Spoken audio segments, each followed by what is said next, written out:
আসসালামু আলাইকুম। কেমন আছো সবাই? কী অবস্থা জানি না, সবাই জানায়। আমি নতুন এই কাজ করতেছি, আমি জানিও না কীভাবে চ্যানেল চালাইতে হয়, কী করতে হয় না করতে হয়, আমি কিচ্ছু জানি না এই বিষয়ে।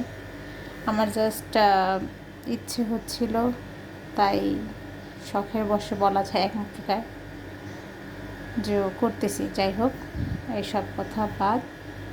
এটা হচ্ছে আজকের আমার হচ্ছে এক্সারসাইজের পরের খাবার।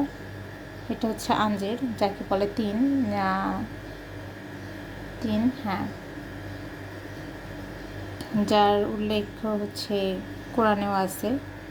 আর এটা হচ্ছে জাংলি আঙ্গুর আর অরেঞ্জ। আজকে আমার এক্সারসাইজের পর এটাই আমার হচ্ছে প্রধান খাদ্য। এটার মধ্যে থেকে 3 থেকে 4 পিসই খাওয়া লাগবে আঞ্জির, তার থেকে বেশি খাওয়া যাবে না, কারণ এটা অতিরিক্ত গরম। হাই কোলেস্ট্রল যাদের আছে তাদের জন্য এটা অনেক, মনে করেন যে উপকারী বলা যায়। আর যাদের লো প্রেশার আছে তাদের জন্য এটা আবার হচ্ছে তাদের জন্য এটা উপকারী।